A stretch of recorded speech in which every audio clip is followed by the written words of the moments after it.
it. In fact, it is increasing very rapidly. Experiments also suggest that intrinsically disordered proteins play a very important role in phase separations.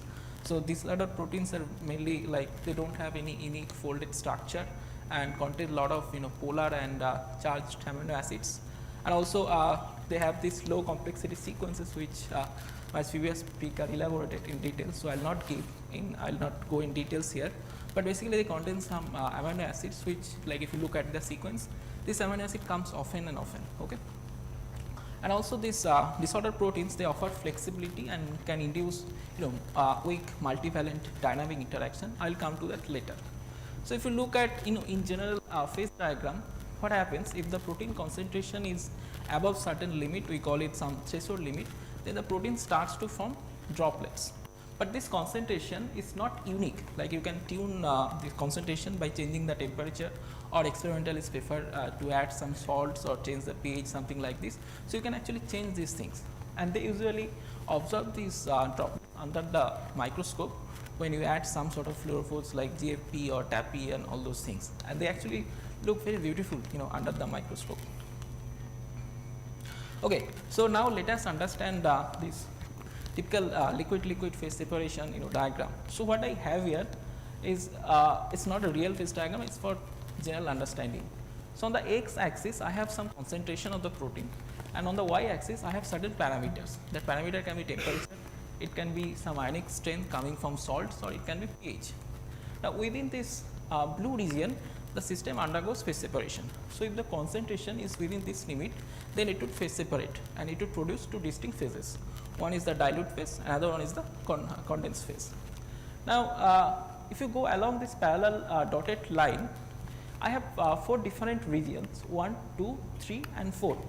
So this region 1, it's a one phase system, it's out of that blue region, and you can see here in region 1 I have molecules scattered here and there. The interaction is not very high. The moment you enter into point 2, it starts forming droplets. So you have a lot of small droplets forming. If you go even more at point 3, now you have a big droplet. Okay, it's a more condensed phase. Now once you cross this phase diagram and come to some point 4, it's a solid aggregate, it's not a phase separate state. So once the concentration only within this blue region, the system will phase separate into 2 parts. So these are the typical interactions that govern the LLPS. Like disordered proteins contain a lot of charged amino acid residues. So electrostatic interaction is very important here, and along with it you have a lot of dipole interactions. We have aromatic interactions in the form of cation pi and anion pi and all these things. And if you look at the low complexity sequences which I talked about, like they have a lot of arginines. So what this arginines is doing, arginine is positively charged, so it can give you electrostatic interaction. Also arginine has some sort of a double bond like this, so it can give you little bit pi interaction. So one amino acid can give you multiple type of interactions. Similarly, if you look at tyrosine, tryptophan, phenylalanine, they have like pi-like structure, and they can also give like cation pi interactions, pi interactions, all these things. So one single amino acid is giving you multiple type of interactions, and all these are happening in the dynamic environment of the biomolecular condensates. Now if you look at the energy scale of these amino acids, it's not very high, it's a weak. So typically we talk about weak dynamic multivalent interactions in the context of LLPS. Like if you follow the literature, you will find this term many times, and this actually is governed by these amino acids. Similarly, RNA and ATP, they can also influence the phase separation propensity. So what happens in case of RNA? RNA is negatively charged, so it has a lot of phosphate groups, so it can give electrostatic, and along with it you have a lot of this pi-like structure. They can give like aromatic cation pi and pi type of interactions. So that's why there is a lot of literature study there that shows that RNA can critically influence the phase separation propensity of proteins.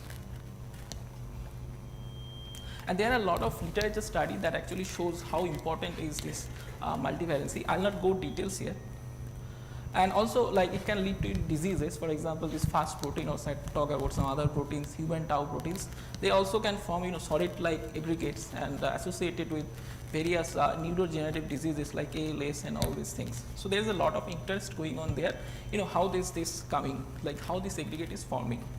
So yeah, so when we started doing simulations, like studying the phase separation is a bit tricky because it's a collective phenomena, so you need lot of protein molecules, and that too with disordered proteins. So so you have a very big colossal system, and you cannot really go for an all atom simulation. So you have to stick to coarse-grained model. And at that time we didn't have any definite method how to study a phase separation of this big size. So what we did here, we started with the lattice model. It's a fairly simple model, well studied, and we had these two proteins, SV1 and SV15. These are not real proteins, these are kind of model proteins, and has been studied extensively in the context of LLPS. Now if you look at the sequence here, you can follow the color red, blue, like this.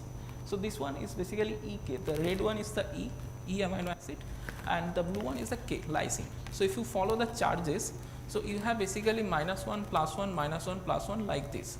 So the first sequence, that SV1, it's a strictly alternative charge pattern you have, and for SV15 you have certain blocky charge. And then our potential function was fairly simple. We only had like excluded volume and electrostatic interactions, and if we follow the electrostatic interaction, SV15 will have more attractive interaction, so it will be more prone to phase separate. This is exactly what happens here. Like if you look at for SV15, like it has a higher critical temperature, and we also have certain snapshots associated with the dilute phase and condensed phase. You can see in the condensed phase they are more, lot of molecules are there, more compact, and in the dilute phase they are more scattered here and there. So far so good, but when we move to more charged pattern sequences, for example, you can consider dye block. So dye block, basically you have one big positive charge block and one big negative charge block. What we found that the system is somewhat stuck, it's not moving at all, it's not doing anything. So we had to move from lattice model to off lattice model, and this is called the slab simulation methodology that we and few other groups are using for a very long time. So what we are doing here, we first energy minimize the system, remove all the bad contacts, and then we do simple NVT at high temperature, okay, and then we compress the box at high temperature. So that actually produces the condensed phase. Remember, the condensed phase, the protein has a lot of density, very high density, right? So here we are producing that, and after this NPT we are essentially expanding the box along one of the axes, let's say Z axis, and that actually creates this slab. Now we are equilibrating it, this slab, at different temperatures and calculating the density or number density along this Z axis, and this actually looks like this at different temperature. So when your temperature is the lower, this peak height is higher. When you have a high temperature, the peak height is lower, okay. So this will be like, if you follow this arrow, this will be the density on the condensed side at different temperature, and this will be my density on the dilute side, right? So if you now connect those points as a function of temperature, you will get both the dilute side and condensed side, and then you use some sort of approximate scaling relations to get the critical point. So another alternative way could be like, you take a very big box and then you put all the molecules there, do simple NVT, and after some time you find that you have a big droplet here. Now the problem with this particular method is it's like 3 to 5 times computationally more costly. So we don't consider this method and continue with the slab method. It's again a coarse-grained model. So essentially we consider each amino acid as just a single residue. We took 100 molecules. Actually we tried with 100, 200, 300, something like this, and we found that if you have like 100 molecules, the statistics is good enough. The potential function is again fairly simple. We have bond, we have electrostatic interactions, and then short range interactions. Typically we go for like 2 microsecond equilibration and 4 microsecond production run, and we also have run for more than 6 microsecond, and we found, okay, if we can continue up to 6, the statistics is trustable. Now the interesting part, like the bond interaction and the electrostatic, these are fairly simple. The interesting part comes in the short range. So there are different ways that you can actually treat these short range interactions. Different groups have published different papers. So what we are doing here, we are using the cage potential, this is scheme Hammer potential. This is based on the contact, okay, C alpha contacts. So now we have like 20 different amino acids in our simulations. So if you consider the pair, we have roughly 210 pairs. So we have 210 interaction energies there in the contact maps. And this is done long ago, like in 1996 the first paper came, The second paper came in 2008. So the idea of this contact map based energy has a very long and rich history. The interesting part here is that if you look at the most of the pairwise energy, these are mostly like standard LJ, Liardio's interaction. So this is attractive in nature, and some of the interactions are repulsive, like it's all positive. This is my zero axis, like most of them are negative and some of them are positive. So what this particular scheme does, that it actually differentiates between two type of energies. So if you have some pairs or most of the pairs, they are attractive in nature, and some other pair they are repulsive in nature. For example, let's say arginine arginine, lysine lysine, arginine lysine, aspartic acid aspartic acid.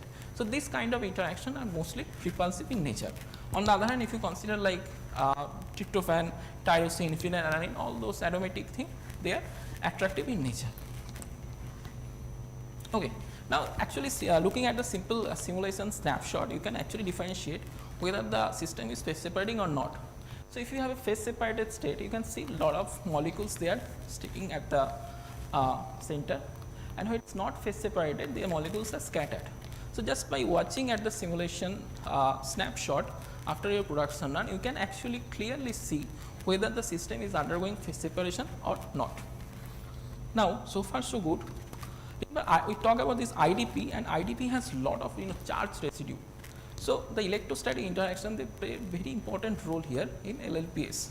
Now typically we use this equation to calculate the electrostatic interaction, and one of the factor here is the dielectric constant, and typically we choose a fixed dielectric constant. But in phase separation, what is happening, like you have a dilute phase and you have a condensed phase. The dilute phase basically contains more water and less protein, and the condensed phase is you have more protein and less water. Water dielectric constant is around 78.4, and for protein it's very less.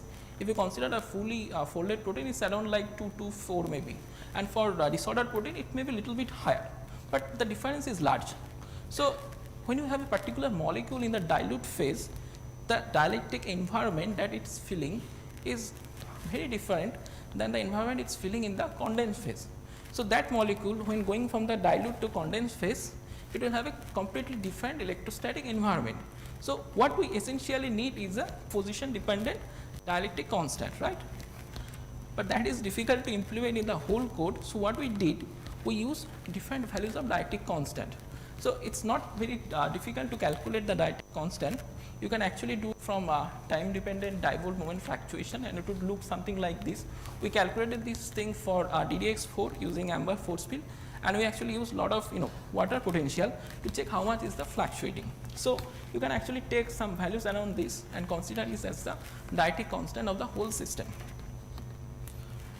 And then when you plot it as a function of the protein, you can see there is a decrease. There is a decrease. Like if you increase the protein concentration, the whole dielectric constant of the system is decreasing, right?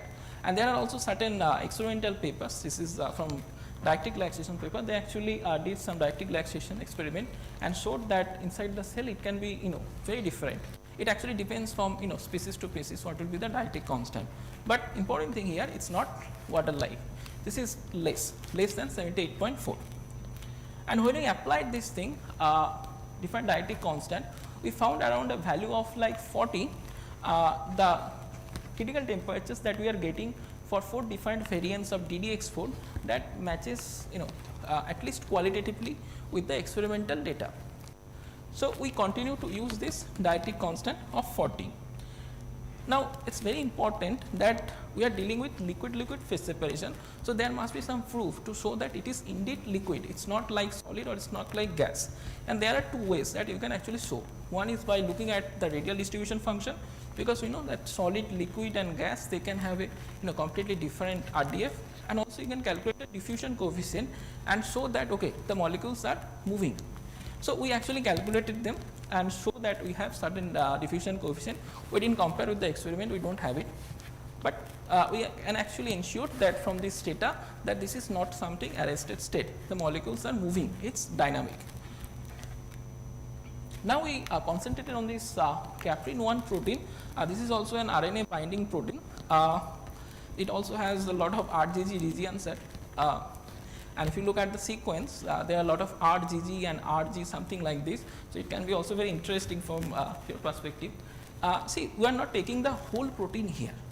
we only taking the disordered proteins. In fact, if you look most of the literature of the simulation in the context of LLPS, you will see that we are only mainly taking the IDP part, not like full length of the protein.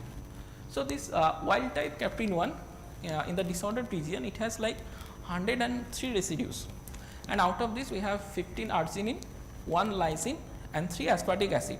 So, 15 plus 1 plus 3 is total 19.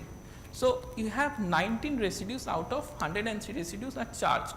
So, this is a strong polyelectrolyte. So, its phase separation is likely to be governed by like similar polyelectrolytes. And then what we did, so these red lines, these red dots are basically the position of the arginine residues in the whole sequence. Now, what we did here, like if you look at these 3 variants, we are changing 4 arginine residues with lysines. We are only replacing 4 arginines. So, for this first variant, these first 4 arginine residues are replaced by lysine. For this middle variant, we are replacing these 4 arginines by lysine, and for this C variant, we are replacing these 4. Okay. So, if you consider these 3 variants, we have the same number of arginines and same number of lysine, but their position is different. The question is whether we can see some difference in their phase separation propensity or not. Now, in addition to that, we also have this 15R to 15K residue. So, basically here we are replacing all the 15 arginine residues with the lysine, and then in addition to that we have this phosphorylated caprin 1. Okay. So, basically the experimentalists, what they do, they can synthesize this thing or probably chemically modify and add this phosphorylation group, but in our case, because it is like C alpha based model, it is kind of a tricky. So, what we did, we considered the tyrosine residues and added -2 for simplification. Okay. And also there is mass spectroscopy data that shows that the number of phosphorylation group that has a dependence, like it is sometimes 6, it is sometimes 7. So, you have a distribution, but that is again very tricky to implement in the simulations. So, we considered all the 7s tyrosine residue and added -2. So, if you consider the charges for this phosphorylated version, now the charge is -1. So, it is a polyampholite. Okay. Now, your wild type caprin 1 is polyelectrolyte, and this PY caprin 1 is a polyampholite. Now, we are asking what will be the effect on their phase separation propensity of all of this when you add the salt. When you are adding the electrolyte, what will be the change in the phase separation propensity. So, this is my phase diagram.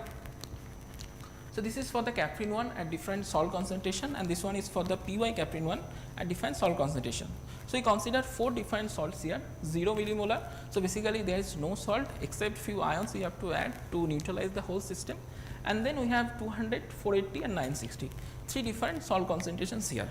Now, if you consider this one, this is PY caprin 1, it is a polyampholite. So, at 0 salt concentration, you have the highest phase separation propensity. If you look at the peak value, this is highest, this y axis is the temperature axis. Now, as you continue to increase the salt concentration, this value is going down from 0 to 200 to 480 to 960. So, what is happening here, when you are adding lot of salts, the electrostatic interaction is screened by the salts. So, that is why the phase separation propensity goes down. Now, if you look at here for caprin 1, it is a polyelectrolyte. So, here at 0 millimolar, this red one, it has the lowest phase separation propensity if you look at the temperature scale.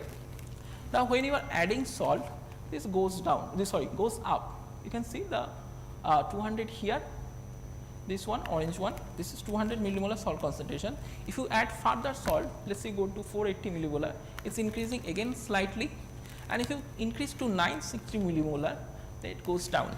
Okay.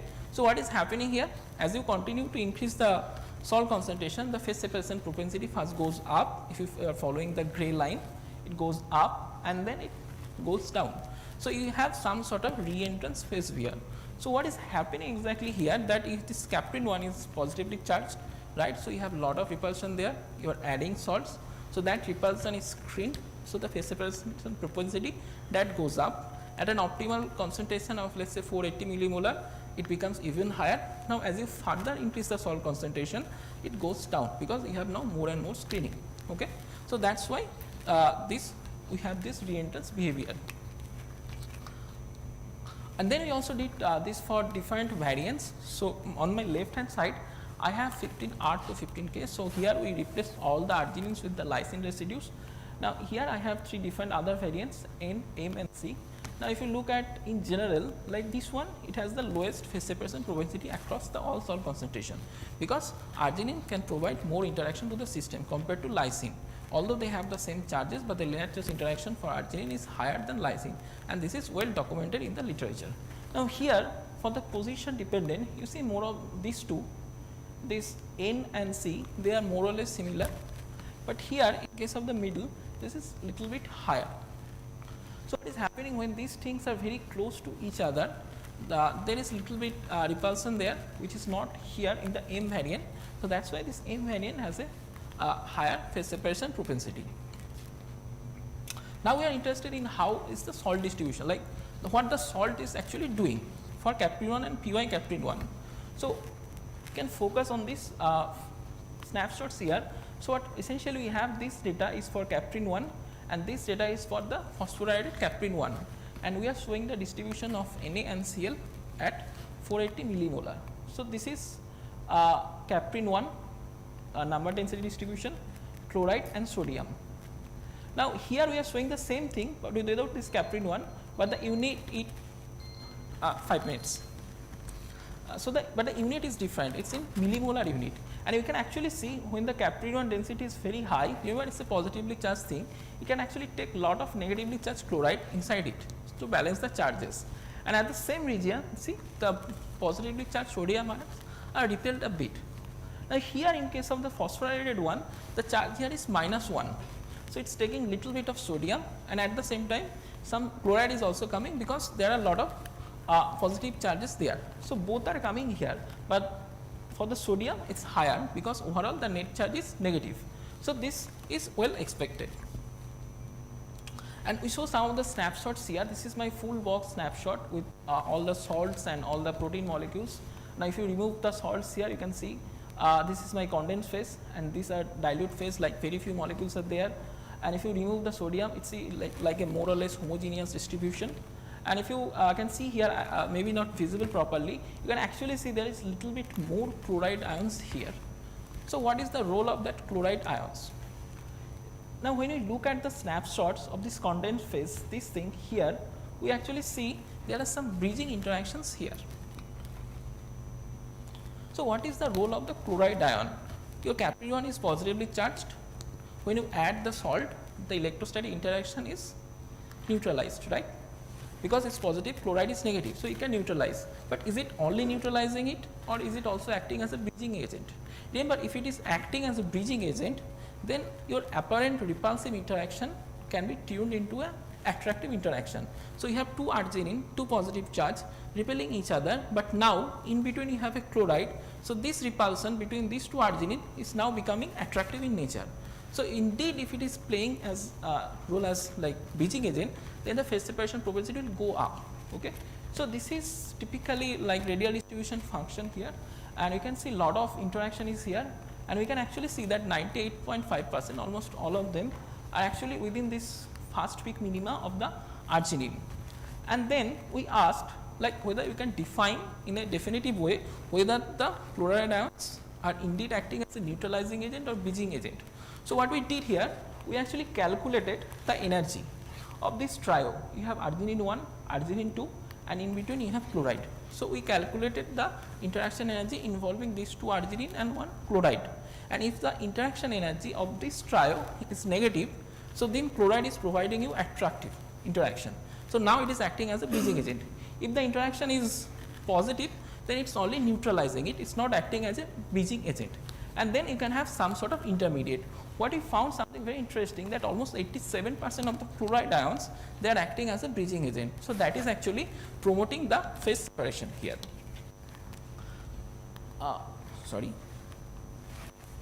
Yeah, very quickly I can go some of the limitations. So far so good, but this methods and all those things that I have shown has certain limitations. For example, it is a cold scan model obviously, so we are missing lot of detailed interactions. The pi-pi interaction, cation-pi interaction, all these are super important as shown by many experiments.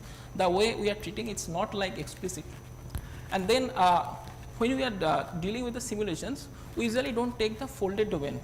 Sometimes you can treat it as some sort of inert body, but mostly we discourage them because integrating the force field with folded and disorder is kind of a bit tricky.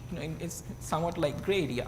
So, but there are certain experiments that actually show that this can be super important. For example, in case of FIB1, these are RNP, ribonucleic protein, they actually show that these folded domains can be very important in phase separation. So, that has to be taken into account. Now, in simulation, the methodology that we use, that actually shows only one droplet, but you can see a lot of experiments are there, they can show multiple droplets are forming, but we cannot take into this account.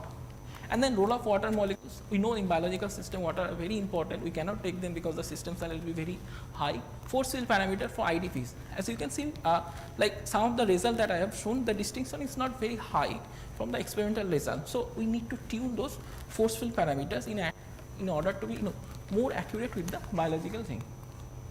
The last one, conclusion. Okay, so it's LLPS is fundamentally important and has a lot of involvement in in biological activities. You have a complex set of interaction that is operating, that actually tunes the phase separation propensity. And yeah, we stop it here, and thank you everyone for listening. I also have to thank Professor Yusen Chan, University of Toronto. We have a long collaboration going on. Professor Julie Foreman K, Louis K, they have a lot of NMR data for LLPS, and I have been super benefited in discussing all the experiments. I actually learned how to read and experiment papers from them. So yeah, finally, thank you everyone, and I'm happy to take few questions. Yeah, so before you go on, I have one question. Sure. So this slab geometry that you are talking about, how do you ensure that it's equilibrated? Because it's just kind of, you're just doing it arbitrarily. It seems to me completely arbitrary. So when you say arbitrary, basically means like how much we should expand, right? No, so when you say, okay, you're just kind of compressing it and then Right. you're expanding it. Right. So the idea of compression is that we have to create a condensed phase, and when compressing the box, I'm getting the condensed phase. Now I also need the dilute phase. And how do Well, you but it's not just that, right? I do not know a priori what is my free energy minimum. So it can have different kinds of structures that can emerge. You're just forcing it to form a Right. condensate and you're So, then doing it. yeah, I Is there a understand. mathematical like a proper physical argument so to do I that? would say Because it seems- that we are focusing, it's more like you can actually get it quickly, otherwise it's very hard to deal with these kind of things.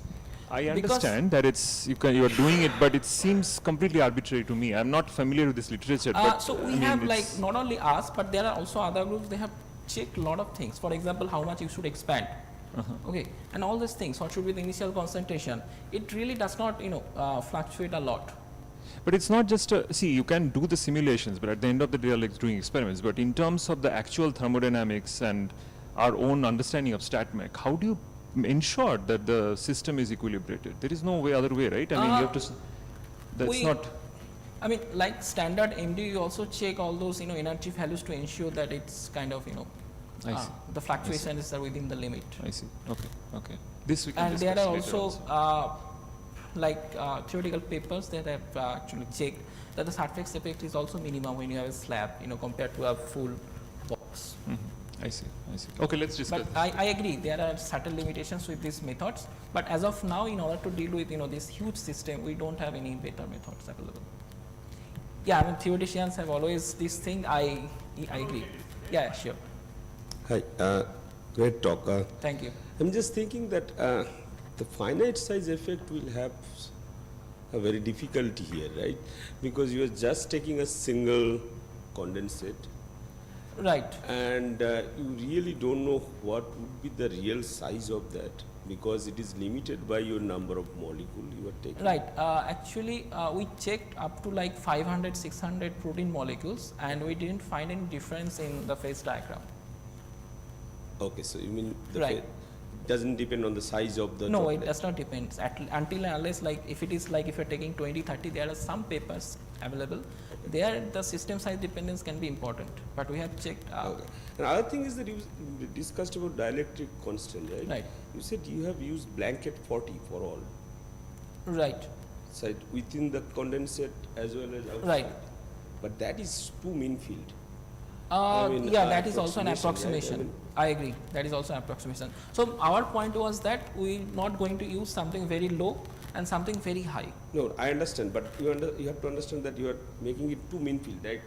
It is not even dependent on the concentration of the proteins in the condensate, True, when it is in dilute. True. And, But then if you want to do it in a real way, then it would be, I mean, it would be nearly impossible. Like, how do you implement it? It also varies from no, like but you species can to still have a protein, some local concentration dependent dielectric constant. yeah, something like this can be implemented. True. I agree. That will be much better, I guess. Whether that will be better or not, I don't know. I And think just last one comment I have is that because you are working in a C alpha model, if I understand correctly. we only take C alpha. So, see, thinking about our sandwich chloride atom between two arginine and then thinking about arginine as a C alpha atom, it's like essentially two C alpha atom interacting with another C alpha atom, which is a chloride atom. Right. And that is very different from two arginine interacting Yes. with the chloride. But within that coarse grain regime, this is only what I can do. I completely understand. I'm just thinking that how these effects will play out ultimately in the real scenario. When In the real scenario, then we have to depend on the experimentalist to see how it happens. okay. But I think there was some other papers also, something like this. No, I'm not contesting. I know there are other papers. I mean the whole field is basically like C alpha based. So as of now, like maybe Martini type of force field may work, or if you go from C alpha to like because this also doesn't have the excluded volume effect correctly, right? Because you're just so compressing exactly. everything. Yeah, so that's why we are claiming that all the results are kind of qualitative. We are not going into the quantitative, Do we have time? Thanks. Okay, a quick one. Suman, I was looking at some numbers and you had 900 Kelvin on your slides in the initial. yeah, in the As an lattice experimental biologist, I get worried about those numbers. Those are for lattice models, and you can actually have a lot of high temperature. That's not not physiological. So what we are interested like whether it gives higher critical temperature or not. That's it. We're not looking at the exact. But at physiological temperature, would that still hold true? That was my query. No, in physiological, like we're getting around like 350, 360 for critical temperature, something like this. But if you want to do it under physiological temperature, then we have to vary like salt concentration or pH, and again those things are very tricky, to control in simulations. Okay, I can talk to you more in the break. Thank you. Yeah, actually this is reduced temperature. Hi, very nice talk. So I'd like to ask that on the phase diagram you have shown, so there is a short arm and there is a long arm in Right. all of them. So Right, this is again a limitation of the method. Like if you look at the dilute side, it's not bending too much. It's only the condensed part that is bending. This is Right. again a limitation. So Okay. we have a lot of limitations of this method. But as of now, if you want to deal with this kind of system, this is the only thing available. Another observation, I might be wrong, but I feel that those phase diagram which has a lower UCST, it looks more broader than the.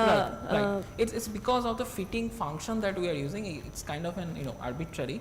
So because of that, it's actually in the critical temperature, it should be like single point, right? But it's kind of it comes flat.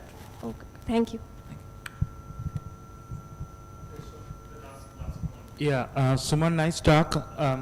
I have the similar question to what was just asked, that the phase coexisting region, how does it depend on the parameters that you are using?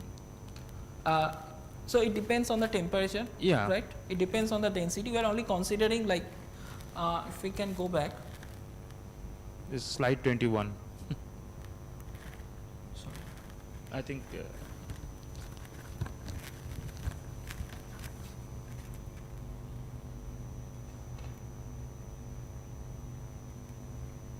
Yeah, so basically what we are doing like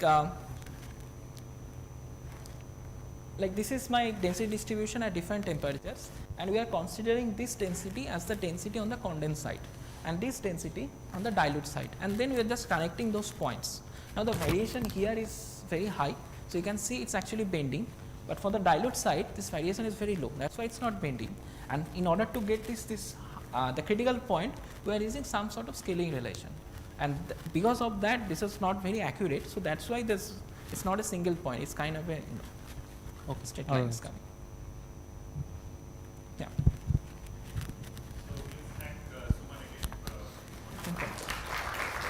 Thank you.